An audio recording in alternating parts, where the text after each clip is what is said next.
ಖುಷಿ ಬಂದ್ಯಾ? ಬಾ.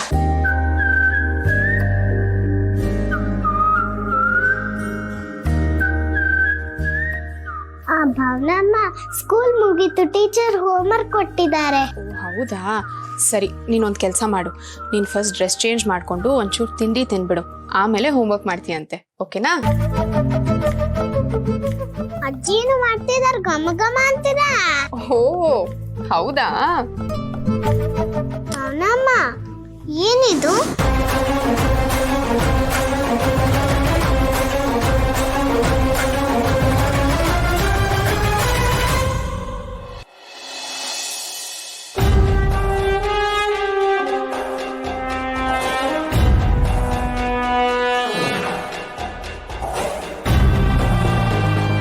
ಬಂಗಾರಿ. ರವಿ, ಏನಿದೆ ಎಷ್ಟೊಂದು ಖುಷಿಯಾಗಿದ್ಯಾ? ಎಸ್, ಇನ್ನೊಂದು ಸರ್ಪ್ರೈಸ್ ಕೊಡೋಣ ಅಂತ ಅನ್ಕೊಂಡಿದ್ದೀನಿ. ಸರ್ಪ್ರೈಸಾ? ಏನದು? ಕಣ್ಮುಚ್ಚು. ಇಲ್ಲ, ಏನು ಹೇಳು. ಕಣ್ಮುಚ್ಚು ನೀನು. ನೋಡು, ಏನಿದು? ನಾಳೆ ನಿನ್ನ ಹೊರ ಕರ್ಕೊಂಡು ಹೋಗೋಣ ಅಂತ ಅನ್ಕೊಂಡಿದ್ದೀನಿ. ಅದಕ್ಕೆ ರಿಸಾರ್ಟ್ ಕೂಡ ಬುಕ್ ಮಾಡಿದ್ದೀನಿ. ನಾಳೆ ಬೆಳಿಗ್ಗೆ ಬೇಗ ರೆಡಿ ಆಗು. ಸಾರಿ ರವಿ, ಬೇಜಾರು ಮಾಡ್ಕೋಬೇಡ. ನಾನು ನಾಳೆ ಪೂರ್ವಿನ ಮೀಟ್ ಮಾಡಕ್ ಹೋಗ್ಬೇಕು. ಪೂರ್ವಿನ? ನಾನು ಅವಳನ್ನ ಮದ್ವೆಗೆ ಒಪ್ಪಿಸ್ಲೇಬೇಕು ರವಿ. ಏನಾಗಿದೆ ನಿನಗೆ? ಅದು ಯಾರ್ಯಾರನ್ನೋ ಮದುವೆ ಮಾಡ್ಸಕ್ಕೆ ಈ ರೇಂಜಿಗೆ ಹೋಗಿ ಕನ್ವಿನ್ಸ್ ಮಾಡೋ ಅವಶ್ಯಕತೆ ಏನಿದೆ ನಿನಗೆ? ಇಲ್ಲ ರವಿ, ಅಟ್ ಎನಿ ಕಾಸ್ಟ್ ಈ ಮದ್ವೆ ಆಗ್ಲೇಬೇಕು. ಅದನ್ನ ನಾನು ಮಾಡಿಸ್ಲೇಬೇಕು. ಆಗಷ್ಟೇ ನಮ್ಮ ಪ್ರಾಜೆಕ್ಟ್ಗೆ ಒಳ್ಳೇದಾಗೋದಕ್ಕೆ ಸಾಧ್ಯ. ಬಂಗಾರಿ, ಅವ್ರು ಯಾರೋ ಮದುವೆ ಆದ್ರೇನು ಬಿಟ್ರೇನು? ಸುಮ್ಮನೆ ಓವರಾಗಿ ಥಿಂಕ್ ಮಾಡ್ತಿದ್ಯಾ? ಇಷ್ಟು ಥಿಂಕ್ ಮಾಡಿಲ್ಲ ಅಂದ್ರೆ ನಮ್ಮ ಪ್ರಾಜೆಕ್ಟ್ಗೆ, ನಮ್ಮ ಫ್ಯೂಚರ್ಗೆ ಹೇಗೆ ಒಳ್ಳೇದಾಗತ್ತೆ? ಕೆಲವೊಂದ್ಸಲ ನಮ್ಗೇನಾದ್ರೂ ಆಗ್ಬೇಕು ಅಂದಾಗ ಇದನ್ನೆಲ್ಲ ನಾವು ಮಾಡ್ಲೇಬೇಕಾಗತ್ತೆ. ರಿಸ್ಕ್ ನ ತಗೊಳ್ಳೇಬೇಕಾಗತ್ತೆ.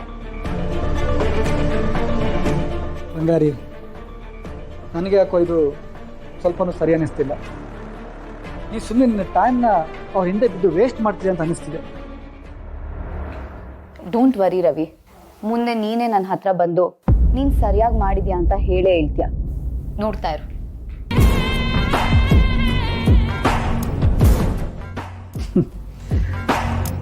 ತಾದ ಮಲ್ಪೋಲ ಮಾಡ ನೋಡೋಣ.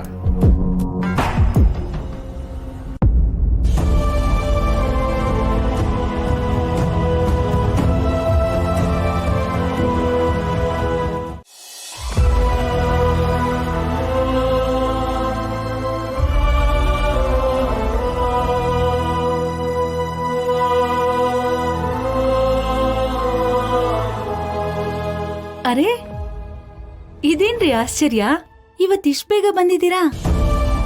ಅಯ್ಯೋ ಹೌದಲ್ಲ ಲಕ್ಷ್ಮಿ, ಇವತ್ತು ಆಫೀಸಲ್ಲಿ ಕೆಲಸನೇ ಇರಲಿಲ್ಲ. ಮುಗಿಸ್ಕೊಂಡು ಅದಕ್ಕೆ ನೇರವಾಗಿ ಮನೆಗೆ ಬಂದ್ಬಿಟ್ಟೆ.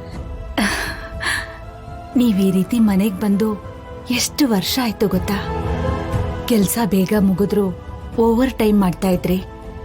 ಇವತ್ತು ಅದೇನೂ ಇರ್ಲಿಲ್ವಾ? ಇಲ್ಲ, ಇವತ್ತೇನಿಲ್ಲ, ಗಾಡಿ ಕಮ್ಮಿ ಇದ್ದೋ ಅದಕ್ಕೆ ಬಂದ್ಬಿಟ್ಟೆ. ಆದ್ರೂ ನಿಮ್ಮನ್ನ ನೋಡ್ತಿದ್ರೆ ಕೆಲ್ಸಕ್ಕೆ ಹೋಗಿ ಬಂದಿರೋರ್ ತರ ಕಾಣಿಸ್ತಿಲ್ಲ.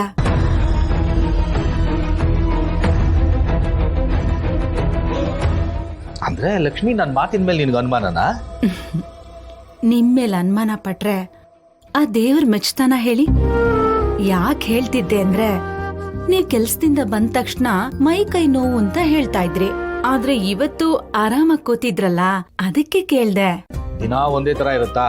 ಅವತ್ ಗಾಡಿಗಳು ತುಂಬಾ ಇದ್ದು ಆಯಾಸ ಆಗಿತ್ತು, ಅದಕ್ಕೆ ಹಾಗಂದೆ. ಇವತ್ ಗಾಡಿ ಕಮ್ಮಿ ಇದ್ದು ಆರಾಮಾಗಿದ್ದೀನಿ. ಸರಿ, ನೀವ್ ಯಾವಾಗ್ಲೂ ಹೀಗೆ ಇರ್ಬೇಕು ಅನ್ನೋದೇ ನನ್ಗಿಷ್ಟ. ನೀವ್ ಹೋಗಿ ಕೈಕಾಲ್ ತೊಳ್ಕೊಂಡ್ ಬನ್ನಿ, ನಾನ್ ಕಾಫಿ ಮಾಡ್ಕೊಂಡ್ ಬರ್ತೀನಿ.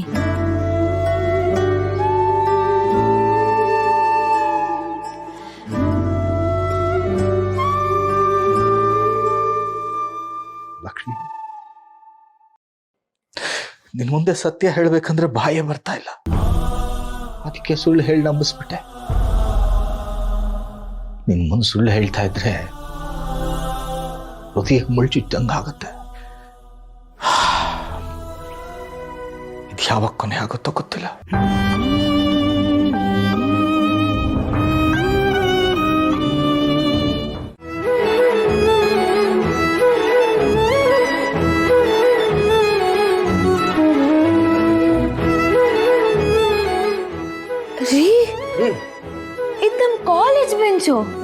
ಬರೀ ಕಾಲೇಜ್ ಬೆಂಚ್ ಅಲ್ಲ, ನಿಮ್ಮ ಫೇವ್ರೆಟ್ ಬೆಂಚು. ಇದು ನೀವು ಕೆಲ್ಲಿಗೆ ತಂದಿದ್ದೀರಾ? ಯಾಕೆ ತೊಗೊಂಡು ಬಂದ್ರಿ ಅಂದರೆ, ನೀವು ಕಾಲೇಜಿಗೆ ಹೋಗಿದ್ದಾಗ ಅದು ನಿಮ್ಗೆ ಎಷ್ಟು ಇಷ್ಟ, ನೀವು ಎಷ್ಟು ಅದನ್ನು ಮಿಸ್ ಮಾಡ್ಕೋತಾ ಇದ್ದೀರಿ ಅಂತ ನನಗೆ ಗೊತ್ತಾಗೋಯ್ತು. ಅದಕ್ಕೆ ನಿಮ್ಗೆ ಫೇವ್ರೆಟ್ ಥಿಂಗ್ಸ್ ಅಂದಮೇಲೆ ಅದು ನಿಮ್ಮ ಹತ್ರನೇ ಇರಬೇಕು.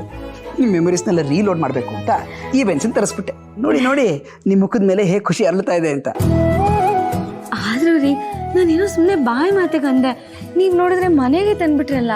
ಚಿನ್ನು ಮರಿ, ನೀವು ನನಗಿಷ್ಟ ಅಂದಮೇಲೆ ನಿಮಗೆ ಇಷ್ಟವಾದ ವಸ್ತುನ ನಾನು ನಿಮಗೆ ತಂದು ಕೊಡಬೇಕು. ಅದು ನಿಮ್ಮ ಗಂಡನಾಗಿ ನನ್ನ ಕರ್ತವ್ಯ. ಅದು ಅಲ್ಲದೆ ನೀವು ಎಷ್ಟೆಲ್ಲ ತ್ಯಾಗಗಳನ್ನು ಮಾಡಿ ನನ್ನ ಜೊತೆ ಈಗ ಬಂದು ಜೀವನ ಮಾಡ್ತಾ ಇದ್ದೀರಾ ಅಲ್ವಾ, ಅದ್ರ ಮುಂದೆ ಇದು ಏನೂ ಇಲ್ಲ. ನನ್ನ ಕಡೆಯಿಂದ ಇದೊಂದು ಸ್ಮಾಲ್ ಗಿಫ್ಟ್ ಅಂತ ಇಟ್ಕೊಡಿ. ಓಕೆ? ಅಲ್ಲ ರೀ, ಆದ್ರೂ ಕೂತ್ಕೊಳ್ಳಿ.